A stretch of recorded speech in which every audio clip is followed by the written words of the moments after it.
امام حسن کے پاس ایک بندہ ہے, بڑی مزیدار بات داتا علی اجویری نے لکھی, مجھے پڑھ کے بڑا ہی مزہ آیا اور سمجھ بھی آئی کہ اہل بیت نبوت کی اصل مخالفت کون کرتا ہے.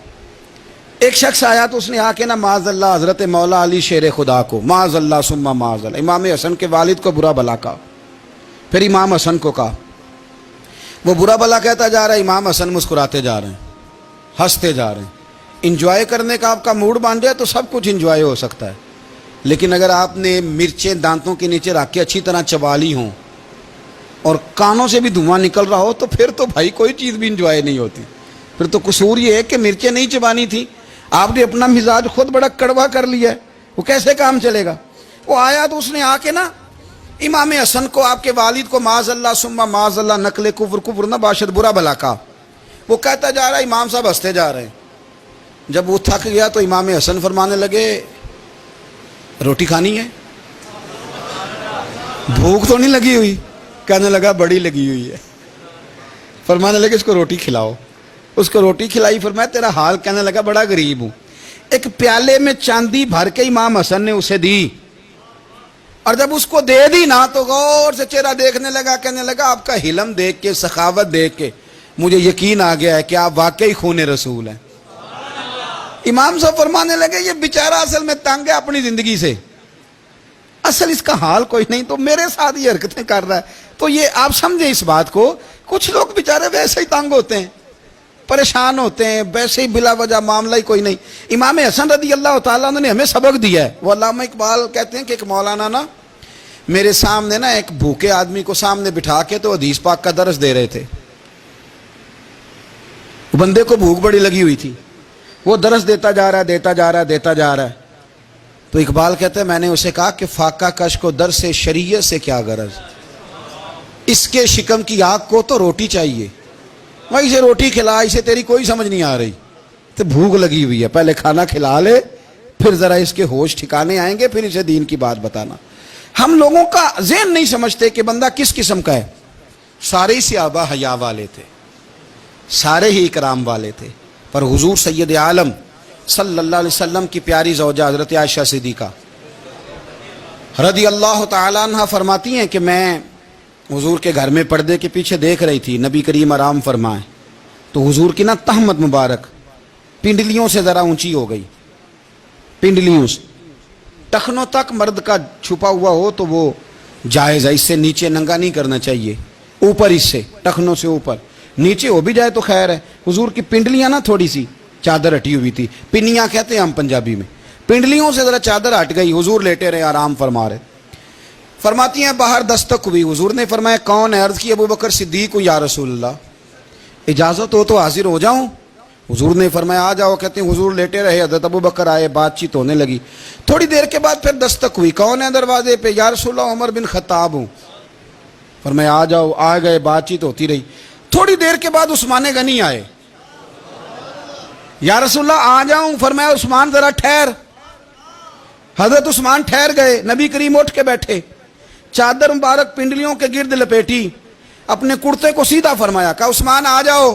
تو عثمان آئے, بات چیت ہوئی, چلے گئے. سیدہ کہتی ہے میں نے پوچھا یا رسول اللہ عثمان تو بڑی ٹھنڈی طبیعت کا بندہ ہے, وہ تو بڑا میٹھا آدمی ہے, حضور کوئی جاہو جلال نہیں, کوئی بات نہیں, کوئی, وہ تو بڑا پیارا ہے. عمر آئے تو آپ لیٹے رہے, ابو بکر آئے تو آپ لیٹے رہے, تو عثمان؟ حضور فرمانے لگے عائشہ عثمان سے تو فرشتے بھی حیا کرتے ہیں, عثمان سے تو فرشتے بھی حیا کرتے ہیں, تو میں نہ حیا کروں؟ آپ اس بات کو سمجھیں, غور کریں کہ اگر ان کی طبیعت اس طرح کی ہے کہ وہ کہتے ہیں کہ وجود زیادہ چھپا ہوا ہونا چاہیے, تو نبی پاک نے ان کی طبیعت کا خیال کیا ہے, حضور نے ان کے مزاج کا. تو آپ کو نہیں پتا کہ ابا جی آپ کے کیا سوچتے ہیں, کیا چاہتے ہیں؟ آپ کو نہیں پتا آپ کے استاد کا مزاج کیا ہے؟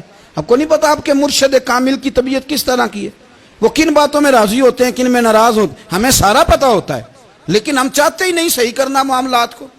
ہم اپنے وجود پر تھوڑا سا بوجھ ڈالنا ہی نہیں چاہتے, اپنی طبیعت کو تھوڑا سا تکلیف دینا ہی نہیں چاہتے. حضرت صدیق اکبر رضی اللہ تعالی, مالدار آدمی, کروڑوں پتی شخص, لیکن انہوں نے نا ایک موقع پہ ٹاٹ کا لباس بھی پہن لیا. تو کسی نے ان سے کہا ابو بکر یہ کیا؟ فرمانے لگے نبی کریم کو میرے آقا کو غریبی پسند ہے تو ابو بکر غریب بن گیا ہے. ختم ہو گئی. جے سونا ہی میرے دکھ وچ راضی تے میں سکھ نو چلے ڈاواں. ٹھیک ہو گئی بات. وہ جس حال میں رکھے اس حال میں راضی رہنا ہے. یہ جو مزاج ہے نا ہمارا کہ میں ڈھلنا نہیں چاہتا, میں بدلنا نہیں چاہتا, ہم تو غلام ہیں پھر بھی نہیں بدلتے.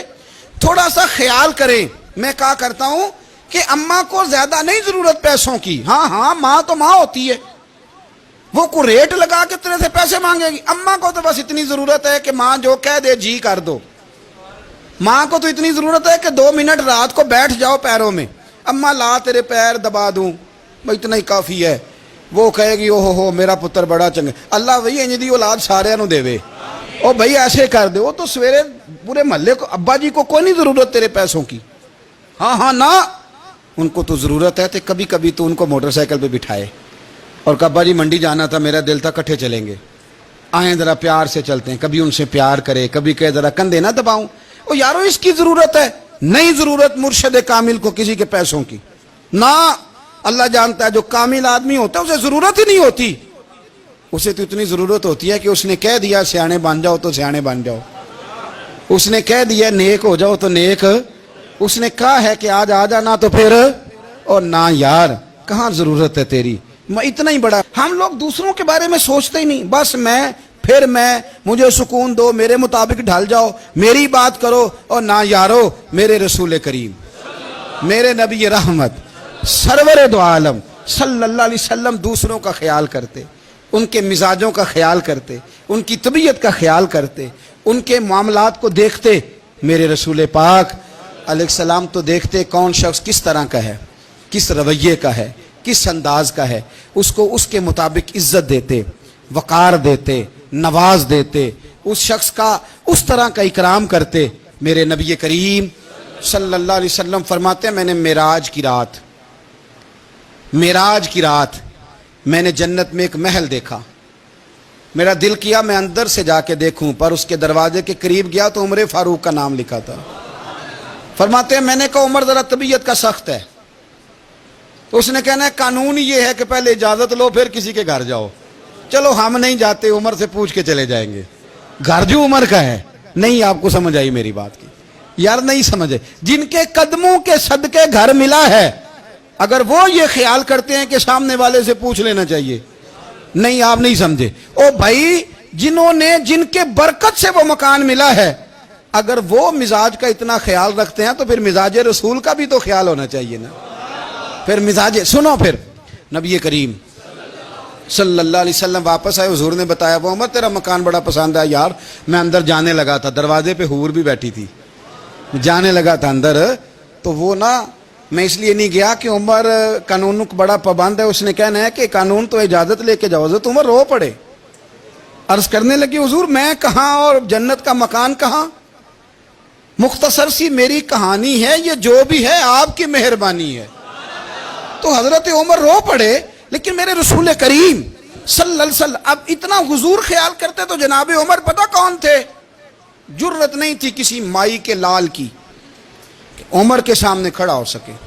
ہاں جس کے سامنے شیطان نہ ٹھہر سکے, نکل جاتا ہے شیطان بھی.